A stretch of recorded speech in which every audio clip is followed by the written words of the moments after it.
Il y a environ une centaine d'années, le daguerréotype a mené à la naissance du cinéma. Aujourd'hui, il en va de même avec la révolution numérique qui nous a transportés vers l'art numérique. Cette nouvelle forme d'art est en pleine évolution, mais quelle est sa portée?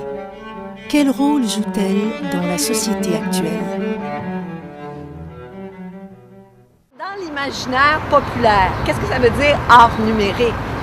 Ça veut dire un art qui va utiliser à un moment donné de sa conceptualisation, de sa réalisation ou de sa diffusion les technologies de l'information et de la communication.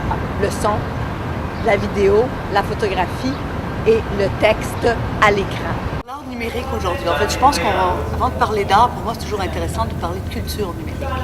Alors, avec l'arrivée du numérique, on voit apparaître un ensemble de nouveaux outils qui ont une particularité, je dirais, assez intéressante. C'est-à-dire qu'on a des outils maintenant pour travailler en réseau. Bonjour, mon nom est Monique Savoie, je suis présidente fondatrice de la Société des arts technologiques. Je m'appelle Joanne Lalonde.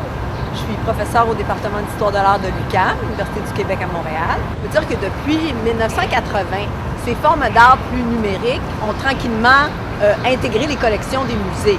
On va voir des installations vidéo, on va voir de l'art sonore qui utilise les données numériques. Là. Il y a des musées dont le mandat principal est justement de préserver et de diffuser l'art électronique et numérique.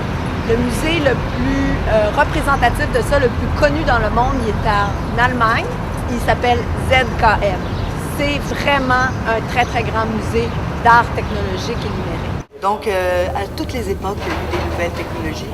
Et à chaque fois qu'une technologie arrive, les artistes sont souvent les premiers à adopter ces technologies. Donc, aujourd'hui, on arrive avec évidemment la facilité de la caméra, de la vidéo.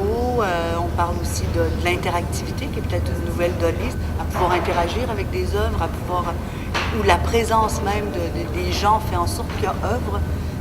L'œuvre est silencieuse si le visiteur n'y est pas.